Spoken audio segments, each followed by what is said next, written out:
오늘 주일은 어버이 주일입니다. 주시는 말씀 우리 신약 성경 보겠습니다. 에베소서 6장 우리 1절로 3절입니다. 신약 성경 315쪽에 있습니다.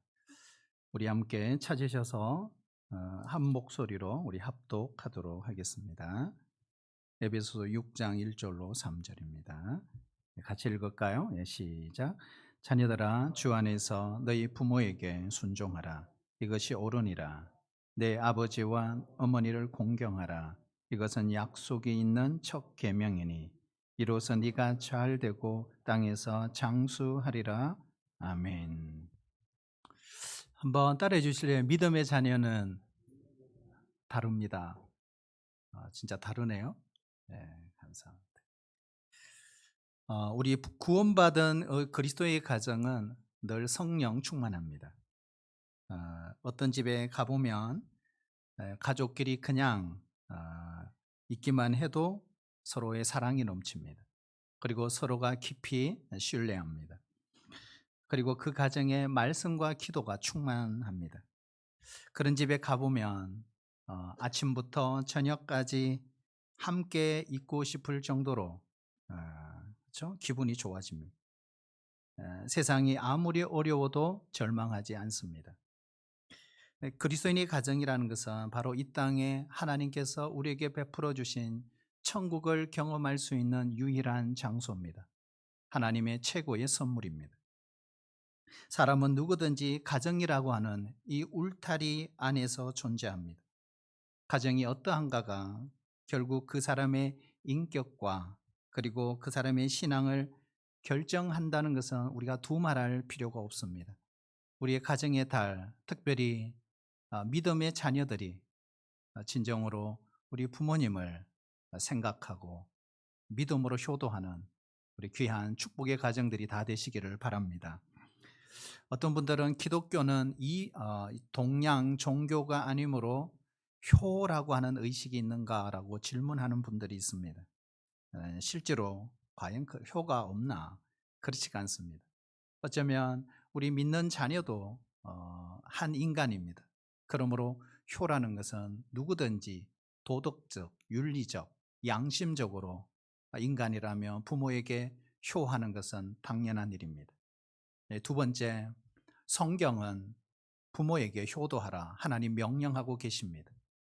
레위기, 시편, 잠언, 우리가 출애굽기, 신명기 여러 곳에서 이야기합니다.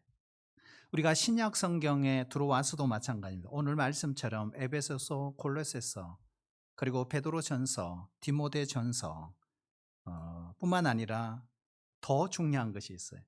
우리가 하나님의 명령이지만 그 명령을 우리에게 본으로 보여주신 분이 계십니다. 그분이 바로 예수님이십니다. 우리가 예수님의 생애를 나눌 때 사생애, 공생애로 구분합니다. 그러니까 30년 이전을 사생애다 이렇게 말합니다. 30년 이후부터는 공생애라고 합니다. 그런데 마가복음 6장 3절을 보면 예수님의 동생들이 많아요. 무려 4명이 돼요. 남동생만 4명. 그리고 누이들도 있다 이렇게 얘기했어요. 그리고 남동생 가운데 우리가 잘 아는 야고보, 유다는 바로 신약 성경의 기자이기도 합니다.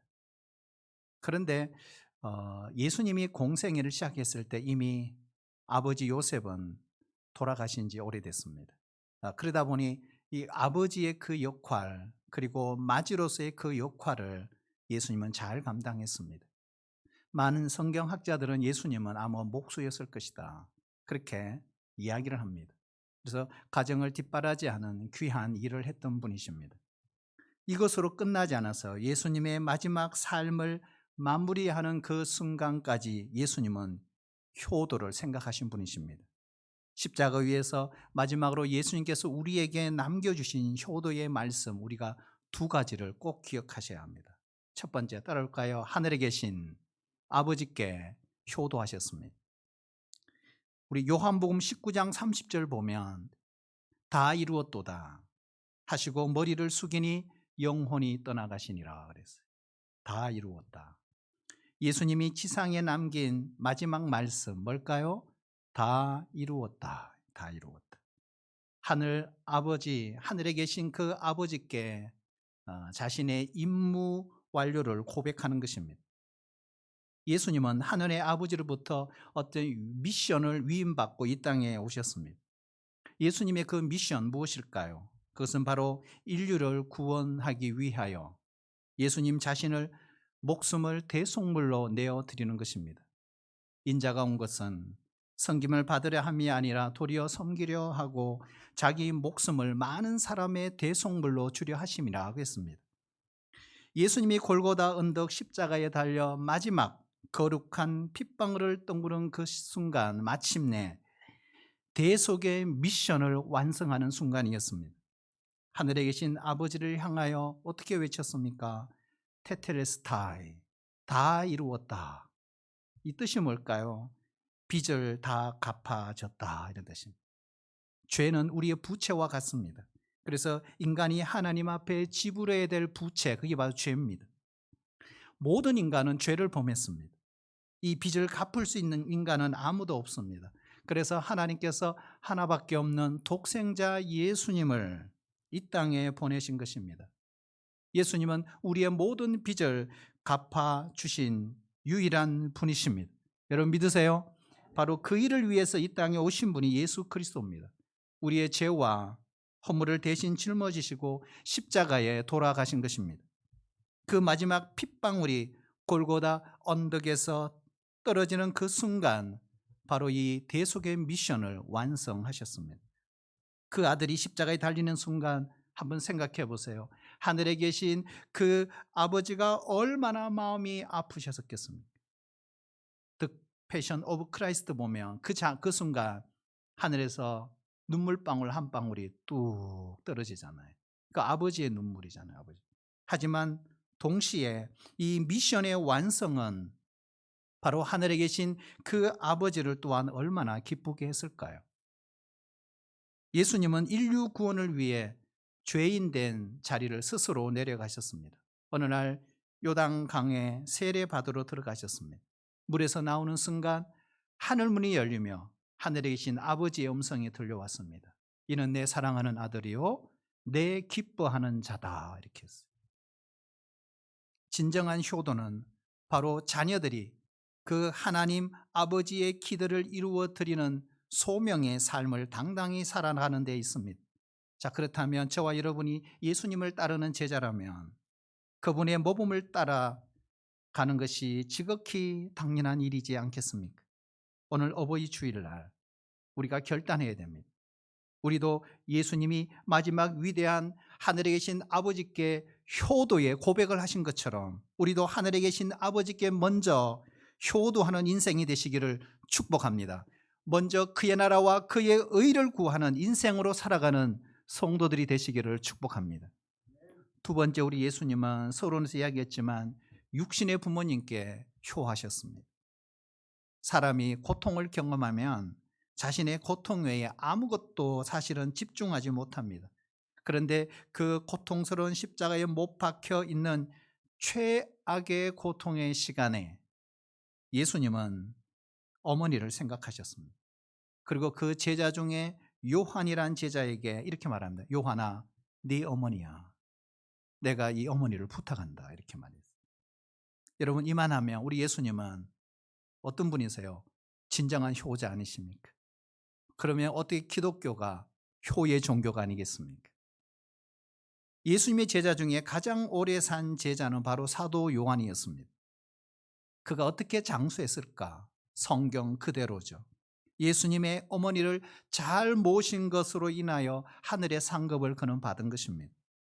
에베소 6장 오늘 읽은 1절 3절에 보세요. 너희 부모에게 순종하라. 공경하라. 이거는 당연한 것이다. 이거는 첫 계명이다.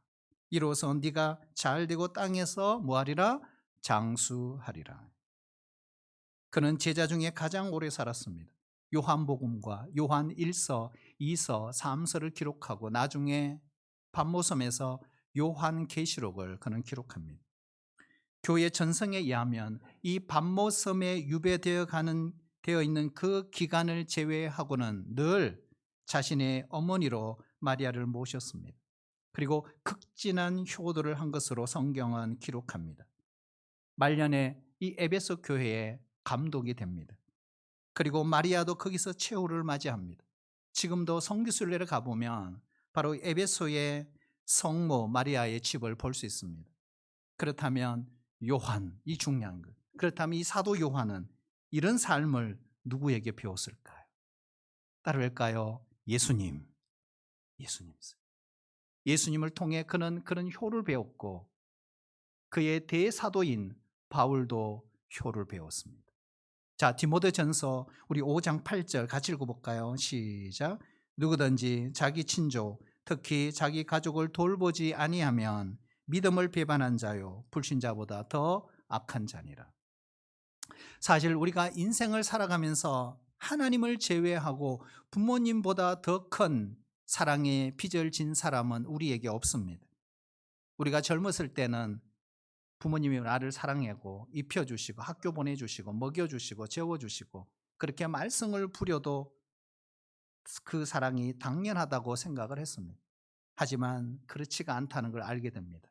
자녀를 낳고 키우면서 비로소 부모의 그 사랑을 이해하기 시작을 합니다. 우리가 이런 이야기가 있습니다.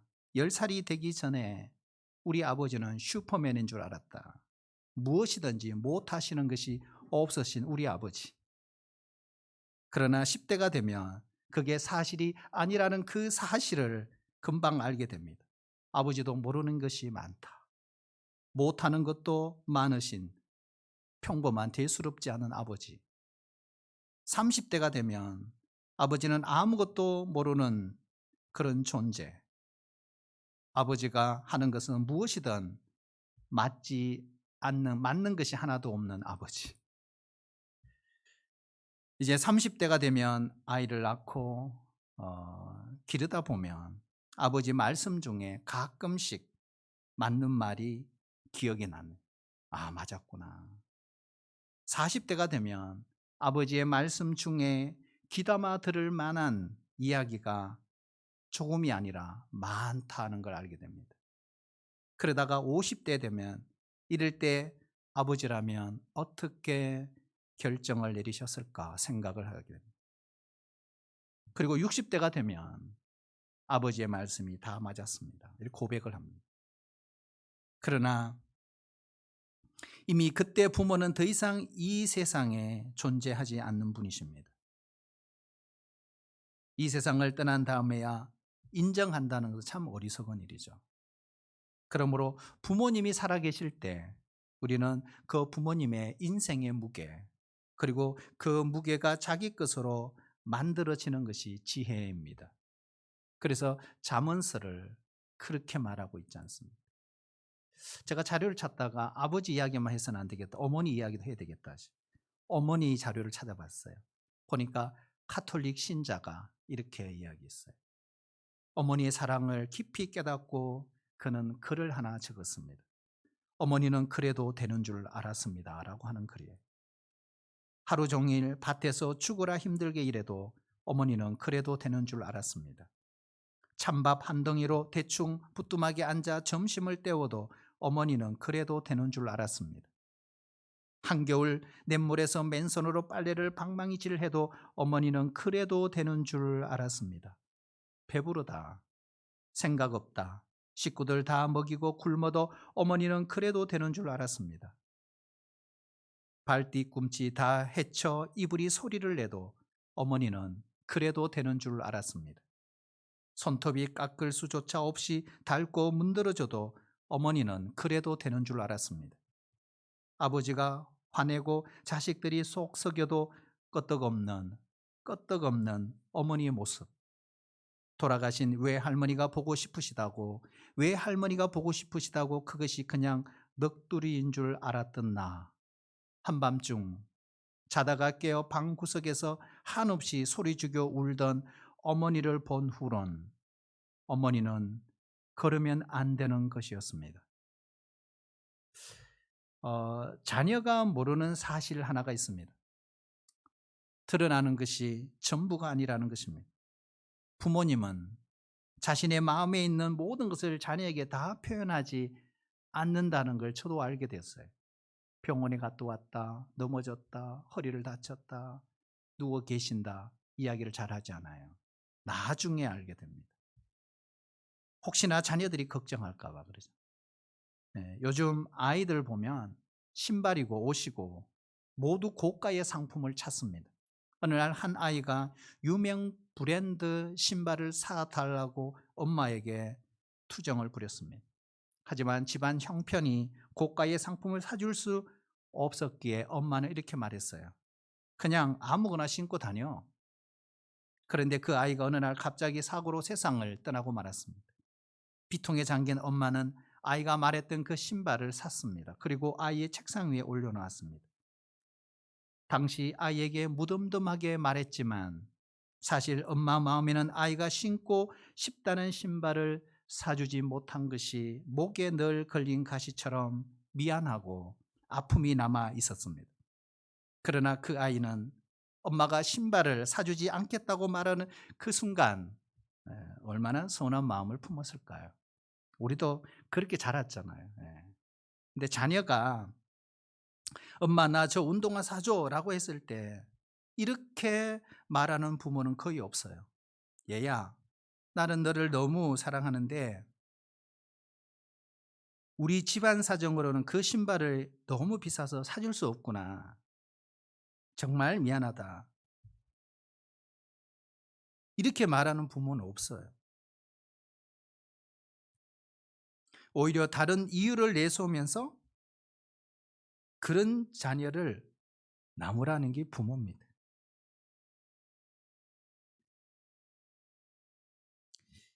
이렇게 반응하는 부모의 마음속에 미처 표현하지 못했던 그 사랑의 말들이 그 속에 표현은 안 하지만 많이 담겨져 있거든요.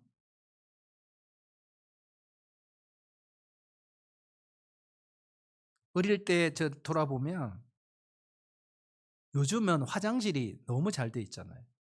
그렇잖아요. 근데 저 어릴 때 화장실이 없을 때 여러분 어떻게 했어요? 여러분 어떻게 생활했습니까? 요즘 젊은이들은 몰라요. 어떻게 생활했습니까? 우리 어르신들은 다 알죠. 요강. 그렇죠. 그 요강에 원래 요강은 쉬를 하는 곳입니다. 근데 급하면 새벽에 똥도 싸요. 그렇죠. 근데 그걸 누가 다 치워요? 우리 어머니들이 다 치웠어요. 그걸 들고 가서 텃밭에 버리시고 어떤 데만 넘쳐가지고 닦고 참 그 어머님들이 다 했단 말이에요. 근데 중요한 것은 우리가 믿음의 자녀로서 그죠? 믿음의 자녀로서 어떻게 우리가 부모를 공경할 것인가? 뭐 우리가 부모를 공경하는 방법이 여러 가지가 있습니다. 근데 오늘 딱 두 가지만 말씀드리고 싶습니다. 첫 번째는 이겁니다. 부모의 권위와 부모의 위치를 늘 인정해야 합니다. 우리가 결혼을 하고 가정을 이루면요. 여전히 나는 자녀입니다. 그러므로 부모의 그 위치를 늘 인정하고 우리 부모님을 늘 존중해야 합니다. 부모님은 나이가 들면서요. 여러분 자녀와 개입이 점점 많아져요. 그리고 자녀보다 못한 것이 너무 많아집니다. 특히 요즘 시대는 이 100년 동안 일어난 그 변화가 5년 안에 일어난다 그러잖아요. 그러다 보니까 세대 간의 갈등이 참 심각합니다. 의사소통이 어려워요. 저도 돌아보니까요. 과거에 우리 아이들이 어릴 때 제가 컴퓨터를 가르쳐 줬어요.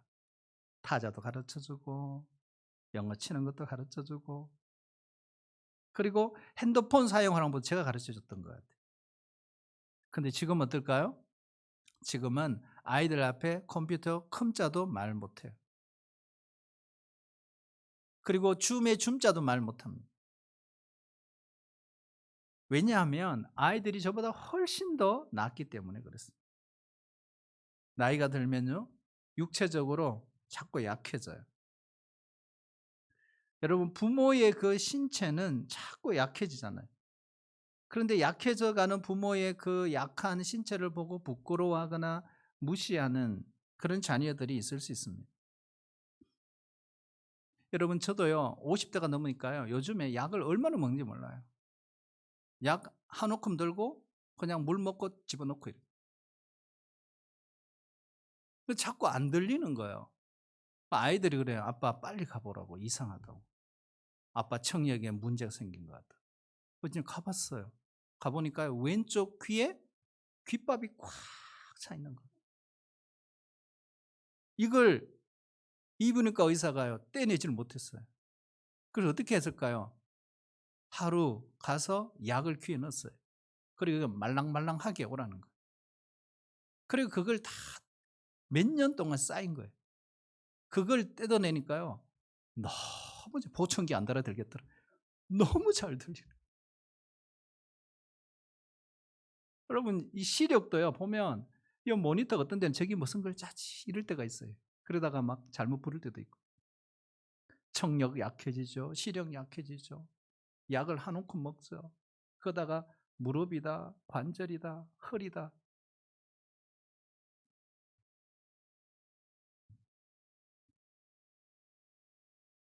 우리 장인어른 책상에 이렇게 보니까요. 촤르르 이렇게 뭘 많이 올려 놓으셨더라고요. 그래서 제가 '저게 뭐지?' 이래 보니까요. 그 뭐 약봉지 뭐 코에 넣는 거 귀에 넣는 거 뭐 쫙 올려 놓으신 거예요. 근데 제 책상에 가 보면 고렇게 쫙 올려져 있어요. 아침에 넣고 저녁에 넣고 마시고 바르고 그냥 그런 나이가 됐다는 거죠.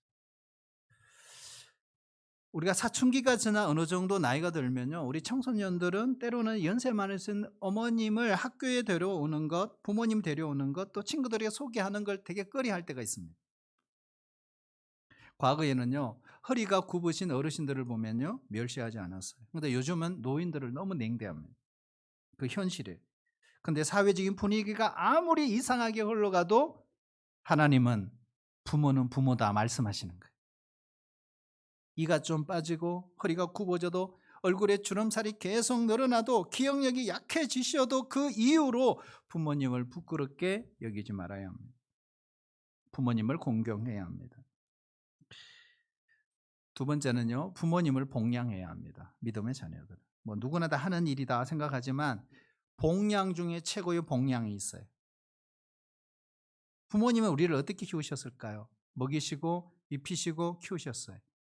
부모님은 늙어가시면서 경제력이 점점 없어질 때 믿음의 자녀된 우리들은 필요한 것들을 계속 공급해 주셔야 합니다. 오늘날 노인 문제가 사회적으로 큰 이슈가 대두가 됐어요. 그러나 기억해야 됩니다. 성경은 국가의 노인 문제를 맡긴 적이 없습니다. 성경은 분명히 자녀에게 부모의 노후를 맡기셨어요. 이게 하나님의 방법입니다.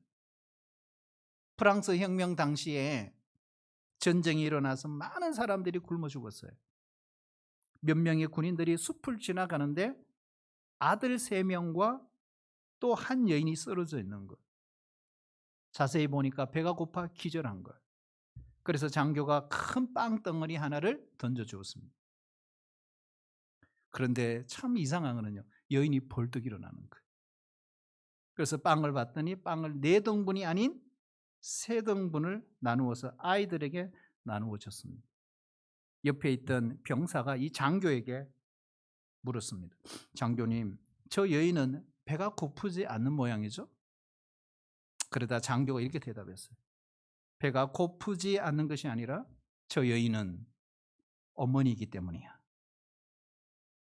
여자와 어머니는 다르지 않는가요? 우리 모두가 다 그렇게 양육을 받았습니다. 우리 부모님들이 그렇게 우리를 키우셨어요.